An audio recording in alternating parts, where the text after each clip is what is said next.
प्रिय दर्शकों, आप सभी का स्वागत है हमारे इस YouTube चैनल पर। दर्शकों, आज के एपिसोड को हम आरंभ करते हैं।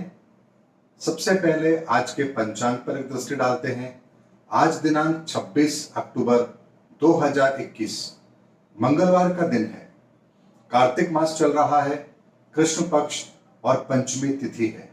दर्शकों, कल भी पंचमी तिथि थी और आज भी पंचमी तिथि ही है। कारण यह है कि सुबह 8:25 और 53 तक पंचमी तिथि रहेगी और शास्त्रों के अनुसार सूर्योदय के समय पर जो तिथि होती है हम उसे ही उस दिन की तिथि मानते हैं। चंद्रमा आज मिथुन राशि में है और 7 डिग्री पर है। आज नक्षत्र आंद्रा है और नक्षत्र के स्वामी राहुदेव हैं। आज कोई विशेष त्योहार भी नहीं है और आज का राहु काल 14:59 और 35 से 16:24 और 4 तक रहेगा और राहु काल के अंदर कभी भी कोई शुभ कार्य आरंभ नहीं किया जाता है। आज का अभिजीत मुहूर्त 11:48 से 12:32 तक रहेगा और जिन्हें भी शुभ कार्य का आरंभ करना है वो इस अभिजीत मुहूर्त में आरंभ कर सकते हैं। आज कोई रत्न भी हम धारण नहीं करेंगे क्योंकि कृष्ण पक्ष चल रहा है। दर्शकों, आज के दैनिक उपाय के अंदर मैं आपको एक छोटा सा उपाय बता रहा हूं। आज मंगलवार का दिन है, इसीलिए हनुमान चालीसा का पाठ सभी को करना है और राहु का नक्षत्र है और मंगल और राहु का जो योग बनता है ये अंगारक योग बनता है। इसलिए मंगलवार के दिन राहु का नक्षत्र हो, ऐसे में एक छोटा सा उपाय भी मैं आपको जरूर बताता हूं। जिन लोगों की कुंडली में भी अंगारक योग बन रहा है उन्हें भी फायदा होगा और राहु के नेगेटिव रिजल्ट को कम करने में भी ये उपाय आपके लिए सहायक होगा। करना क्या है, सभी जातक बड़े ध्यान से समझेंगे इस बात को। आप अपने घर के अंदर एक मोर पंख अवश्य रखा करें और आज के दिन आपको क्या करना है, उस मोर पंख से अपने ऊपर हवा करनी है। जैसे हम पंखी से इस तरह से हवा करते हैं उसी तरह से आप मोर पंख से हवा करेंगे 5 बार या 11 बार, बस इतना सही आपको करना है। ये करने से आपके ऑरा के अंदर राहु की नेगेटिव एनर्जी यदि है तो वो पूरी तरह से ठीक भी अवश्य होगी। और आज की ज्ञान गंगा में मैं इसके बारे में आपको विशेष तौर पर और भी बताऊंगा। दर्शकों, आज नक्षत्र से चंद्रमा का दूसरे का संबंध बन रहा है। आज की ज्ञान गंगा को हम आरंभ करते हैं और मैं आज ही के प्रसंग को, जो मैंने आपको आज का उपाय बताया है, उसी को मैं आगे कैरी करता हूं। दर्शकों, उससे पूर्व जिन लोगों का भी जन्मदिन है उन सभी को मेरी ओर से जन्मदिन की बहुत बहुत शुभकामनाएं। आज की ज्ञान गंगा के अंदर दर्शकों, आप लोगों ने समझा होगा, देखा भी होगा और आप लोग ये जानते भी होंगे कि बहुत से लोग कहीं जाते हैं किसी स्थान पर झाड़ा लगवाने के लिए और जब आप वहां पर झाड़ा लगवाने जाते हैं तो आप देखते हैं वहां कोई व्यक्ति बैठा होता है, उसके हाथ में मोर पंख होती है और वो आपके पास में आकर के आपके सिर के ऊपर से इस तरह से मोर पंख को लेकर के झाड़ा लगाता है और आपको लगता है कि शायद कुछ विशेष कार्य यहां हो रहा है जिसकी वजह से आपकी परेशानी दूर हो रही है। और खास तौर पे ऐसे स्थानों पर लोग ज्यादा जाते हैं जहां इस झाड़े के द्वारा उनके ऊपर का कोई किया हुआ होता है, ऐसा उनका मानना होता है, उसका समाधान उन्हें वहां मिल जाएगा। इस तरह की चीजें आम बहुत प्रचलित हैं। आप यदि कहीं पर भी जाएंगे, दूर दराज के इलाकों में जाएंगे तो आप ये सब कुछ देखते भी हैं। दर्शकों, थोड़ा सा साइंटिफिकली मैं आज आपको बताता हूं। हकीकत यह है कि मोर पंख जो होता है वो राहु की नेगेटिव एनर्जी को कम करने में आपकी बहुत बड़ी मदद करता है। यदि आपके घर में राहु की नेगेटिव एनर्जी है और यदि आप मोर पंख से हवा करते हैं तो राहु की नेगेटिव एनर्जी कम होती है। जहां आपको लगता है कि राहु की नेगेटिव एनर्जी है, आप वहां मोर पंख रख दीजिए, राहु की नेगेटिव एनर्जी खत्म हो जाएगी। इसीलिए भगवान के मंदिर में भी मोर पंख से भगवान की सेवा की जाती है, उन्हें हवा दी जाती है, या यूं कहिए कि उन्हें चंवर ढलाया जाता है। हालांकि चंवर कुछ और तरीके से भी बने हुए होते हैं जिनके अंदर बहुत छोटे छोटे बाल होते हैं। आपने देखा होगा जगन्नाथपुरी की यात्राएं निकलती हैं तब भी आपने देखा होगा, चांदी का एक हत्था लगा होता है, आगे छोटे से बाल होते हैं, बहुत ही मुलायम बाल होता है, उससे इस तरह से आपने उनको घुमाते हुए देखा होगा। ये एक अलग विषय है। लेकिन मोर पंख जो होता है वो आपकी ऑरा के अंदर किसी भी तरह की नेगेटिव एनर्जी है उसको काट करके पॉजिटिव एनर्जी को क्रिएट करने का काम करता है। इसीलिए जब आप कहीं जाते हैं ऐसी जगह पर जहां आपको लगता है कि कुछ ऊपर नीचे का हमारे किया हुआ है और यहाँ झाड़ा लगवाने से हमें कुछ राहत मिलेगी, वहां आप जाते हैं, झाड़ा लगवाते हैं, बेसिकली ये सब कुछ उसी को रिप्रेजेंट करता है। इसीलिए आप अपने घर के अंदर भी एक मोर पंख अवश्य रखिए। और यदि आपको भी लगता है किसी को कोई इस तरह की कोई बाधा है, मेंटल डिप्रेशन है, तो आप स्वयं भी अपने घर के अंदर ही मोर पंख से यदि उसको हवा करते हैं तो उस व्यक्ति की ऑरा के अंदर से राहु की नेगेटिव एनर्जी जरूर कम होती है। क्योंकि जब भी राहु की नेगेटिव एनर्जी हमारे ऑरा के अंदर ज्यादा होती है तो व्यक्ति को कुछ मेंटल प्रॉब्लम भी अवश्य होती है। क्योंकि राहु एनर्जी का कारक है, भ्रम देता है। यदि पॉजिटिव होगा तो अप्रत्याशित आपका दिमाग चलेगा भी और आपको बहुत सारे ऐसे आइडियाज भी आएंगे और ऐसी एनर्जी आपके अंदर होगी कि जब आप कुछ बड़ा करने का प्रयास भी अवश्य करेंगे। लेकिन यदि राहु की एनर्जी नेगेटिव है तो व्यक्ति डिप्रेशन में होता है, कुछ हद तक पागलपने की हरकतें करता है या मानसिक विकृतियां उन लोगों में मिलती हैं। इसीलिए राहु को ठीक करने के लिए मोर पंख से हवा करना यह भी एक ऐसा उपाय है जिसे आप अपने घर के अंदर ही फॉलो कर सकते हैं। आपको कोई मंत्र जाप कुछ नहीं करना है, मात्र मोर पंख से हवा कीजिए, राहु की नेगेटिव एनर्जी अपने आप कम हो जाएगी। दर्शकों, आज की ज्ञान गंगा में मात्र इतना ही। आरंभ करते हैं आज के लग्न फल और राशि फल को। उससे पूर्व आज की ग्रह स्थिति पर एक बार विचार करते हैं। आज प्रातः सूर्योदय के समय 6:32 और 39 पर तुला लग्न बन रहा है। तुला राशि के अंदर ही मंगल देव विद्यमान है, सूर्य देव विद्यमान है। वृश्चिक राशि के अंदर केतु देव विद्यमान है और शुक्र देव विद्यमान है। मकर राशि के अंदर बृहस्पति हैं और शनि देव हैं। वृषभ राशि के अंदर राहु देव विद्यमान है और मिथुन राशि के अंदर चंद्रमा विद्यमान है और कन्या राशि के अंदर बुध देव विद्यमान है। ये आज के ग्रहों की स्थिति है और इसी को आधार रखते हुए मैं आपको आज का लग्न फल और राशि फल दे रहा हूं।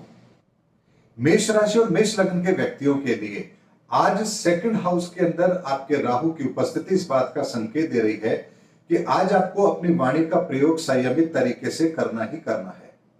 धन का भी व्यय बहुत सोच समझ करके करना है और एक बात का और ध्यान रखना है, आज किसी के फटे में टांग नहीं लगानी है। जहां आपकी जरूरत ना हो वहां अपनी राय बिल्कुल भी ना दे, इस बात का आपको ध्यान रखना है। लेकिन चंद्रमा की उपस्थिति तीसरे भाव में आपकी कार्यकुशलता में वृद्धि भी कर रही है, इसलिए आज आपको अपने काम से मतलब रखना है, दूसरों के काम में आपको अपनी टांग नहीं लगानी है। इस चीज का आपको ध्यान आज अवश्य रखना है। वृषभ राशि और वृषभ लग्न के व्यक्तियों के लिए आज का दिन अच्छा है। मन के अंदर कॉन्फिडेंस आपके बना हुआ है, विचार भी बहुत अधिक आ रहे हैं और किसी भी चीज को लेकर के आप बहुत बारीकी से गौर भी कर रहे हैं। अपने आसपास की घट रही हर घटना को आप बहुत ही संजीदगी से ले रहे हैं। लेकिन चंद्रमा की उपस्थिति तीसरे भाव में इस बात का संकेत दे रही है कि आज आपको अपने परिवार के लिए बिना मतलब भागदौड़ करनी पड़ सकती है।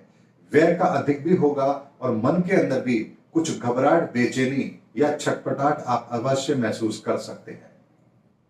मिथुन राशि और मिथुन लग्न के व्यक्तियों के लिए आज का दिन ठीक रहेगा, लेकिन मन के अंदर असंतोष की भावना आपके आज जरूर रहेगी।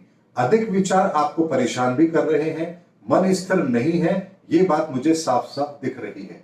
लेकिन राहु की उपस्थिति 12वें भाव में इस बात का संकेत दे रही है कि लाख आप मन से परेशान क्यों ना हो, लेकिन उसके बाद भी आज आपके सभी कार्य पूर्ण भी अवश्य होंगे।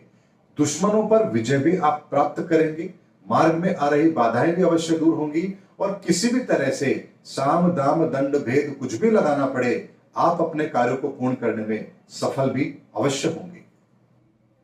कर्क राशि और कर्क लग्न के व्यक्तियों के लिए आज का दिन किसी बड़े ख्वाब को देखने वाला बन रहा है। आपके मन में बहुत बड़ी उमंग ने जन्म लिया है जिसको आप पूरा करना भी चाहते हैं। आज का दिन आपके बड़े सपनों को देख करके उनको पूरा करने का अवश्य बनता है। चंद्रमा की उपस्थिति भी 12वें भाव में इस बात का संकेत दे रही है कि कुछ यात्राएं भी आपकी हो सकती हैं, मित्रों से मुलाकात भी हो सकती है, कुछ धन खर्च भी आप अवश्य करेंगे जो आपके सपनों को रिलेट करता हो। यानी अपने सपनों को पूरा करने के लिए आज आप खर्च करते समय बिल्कुल भी हिचकिचाएंगे नहीं। आज का दिन यही कहता है। सिंह राशि और सिंह लग्न के व्यक्तियों के लिए आज का दिन उनके कार्य क्षेत्र में वृद्धि करने वाला है। आज धन आगमन भी सुगम रहेगा। अपनी बात को बहुत प्रभावी ढंग से भी आप कहेंगे। तथा किसी भी कार्य में यदि बाधा आ रही है तो उसको भी आप अवश्य दूर करके अपने कार्य को पूर्ण भी करेंगे। लेकिन संतान को लेकर कुछ चिंता आपको हो सकती है और मन के अंदर कुछ अस्थिरता आप अवश्य महसूस कर सकते हैं। इसके अतिरिक्त दिन आज आपका ठीक ही रहेगा। कन्या राशि और कन्या लग्न के व्यक्तियों के लिए दशम भाव के अंदर चंद्रमा की उपस्थिति इस बात का संकेत दे रही है कि आपको आपके कार्य क्षेत्र में कुछ परेशानियां अवश्य महसूस होंगी। इसीलिए आज अपने कार्य पर ध्यान अवश्य दीजिए। तथा राहु की उपस्थिति भाग्य स्थान पर इस बात का संकेत दे रही है कि भाग्य आज आपका साथ भी दे रहा है और आप जो कार्य अपने हाथ में लेंगे उसे पूरा करके ही दम लेंगे। आज मार्ग में कोई भी बाधा आपको आपकी मंजिल तक पहुंचने से नहीं रोक सकती है। तुला राशि और तुला लग्न के व्यक्तियों के लिए आज का दिन अच्छा रहेगा।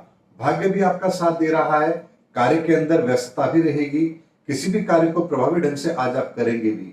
साथ ही राहु की उपस्थिति अष्टम भाव में इस बात का संकेत दे रही है कि आप किसी भी काम को जब आप करेंगे तो बहुत ही गहराई से उसका अध्ययन करेंगे, मनन करेंगे, चिंतन करेंगे और उसके बाद ही कार्य को आरंभ भी करेंगे। आज आप किसी भी नई चीज को लेकर के उस पर पूरी तरह से रिसर्च करके फिर उस कार्य को आरंभ करें, ऐसी परिस्थितियों का निर्माण हो रहा है। वृश्चिक राशि और वृश्चिक लग्न के जातकों के लिए आज का दिन मन की प्रसन्नता को दर्शा रहा है। लेकिन आपको एक बात का ध्यान भी रखना है कि राहु की उपस्थिति सप्तम भाव में इस बात का संकेत दे रही है कि आज आप अति उत्साह में आकर के कोई ऐसा निर्णय ले सकते हैं जिसके कारण से आपको थोड़ी सी परेशानी हो। इसीलिए एक बात का आपको ध्यान अवश्य रखना है, आज किसी भी भ्रम की स्थिति में अपने आप को नहीं रखना है। हर तरह की परिस्थितियों का आकलन करके फिर अपने कार्य को कीजिए, यही आपके लिए श्रेष्ठ रहेगा। मन आज आपका प्रसन्न है, मार्ग में बाधाएं भी नहीं आ रही हैं, इसलिए बस एक चीज का ध्यान रखिए, आज भ्रम की स्थिति को जन्म नहीं लेने देना है। धनु राशि और धनु लग्न के व्यक्तियों के लिए आज का दिन संभल के चलने वाला है। चंद्रमा की उपस्थिति सप्तम भाव के अंदर इस बात का संकेत दे रही है कि मन के अंदर अनावश्यक विचार भी चल रहे हैं। आज आपका दिमाग स्थिर नहीं है, कंफ्यूजन की स्थिति क्रिएट हो रही है। राहु की उपस्थिति छठे भाव में भी इस बात का संकेत दे रही है कि आप बैल मुझे मार वाली कहावत आज आपके ऊपर चरितार्थ हो सकती है। वाहन भी आपको सावधानी से चलाना है और किसी दूसरे के काम के अंदर आपको अपनी इन्वॉल्वमेंट नहीं देनी है। यानी जितना दूरी बनाकर आज आप चलेंगे उतना ही आपके लिए अच्छा रहेगा। आज का दिन शांति से व्यतीत आपको करना ही करना है, अन्यथा आप अपने आप को किसी दूसरी बड़ी मुसीबत में अवश्य ले जाएंगे। इसीलिए आज हनुमान चालीसा का पाठ अवश्य कीजिए, यह आपके लिए सर्वोत्तम उपाय है। मकर राशि और मकर लग्न के व्यक्तियों के लिए चंद्रमा की उपस्थिति छठे भाव में इस बात का संकेत दे रही है कि आज आपको आपके काम में छोटी मोटी परेशानियां अवश्य आएंगी। काम कर रहे हैं लेकिन उसके बाद भी आप उनके परिणामों को लेकर के संतुष्ट नहीं हैं। मित्र भी आज आपका साथ नहीं दे रहे हैं तथा स्वास्थ्य को लेकर के भी आज आप कंफर्टेबल नहीं हैं। लेकिन राहु की उपस्थिति पंचम भाव में इस बात का संकेत दे रही है कि जो कार्य आपके सामने है उसको सबसे पहले पूरा करने का प्रयास भी आज आप अवश्य करेंगे। आज मन के अंदर किसी भी तरह की भ्रम की स्थिति को आप पनपने भी नहीं देंगे तथा हर तरह से प्रैक्टिकल नॉलेज लेते हुए हर कार्य को करने का प्रयास आप करेंगे। इसीलिए आज छोटी मोटी जो बाधाएं आपके कार्य में आ रही हैं वो आपके मनोबल को बिल्कुल भी नहीं गिरा सकती, ऐसा मुझे आज आपके लग्न के आधार पर दिख रहा है। कुंभ राशि और कुंभ लग्न के व्यक्तियों के लिए चंद्रमा की उपस्थिति पंचम भाव में इस बात का संकेत दे रही है कि आज आपका मन थोड़ा सा विचलित रहेगा, ध्यान एकाग्र नहीं रहेगा तथा मन के अंदर भटकाव की स्थिति को भी आज आप महसूस करेंगे। राहु की उपस्थिति चतुर्थ भाव में इस बात का संकेत दे रही है आज आपका दिन आपको कुछ सुख सुविधाएं भी दिलाने वाला है तथा कुछ सुख सुविधा के साधन पर आप आज खर्च भी कर सकते हैं। कार्य क्षेत्र में भी आपको सफलता अवश्य मिलेगी क्योंकि राहु की उपस्थिति चतुर्थ भाव के अंदर आपकी सुख सुविधाओं को अवश्य बढ़ा रही है।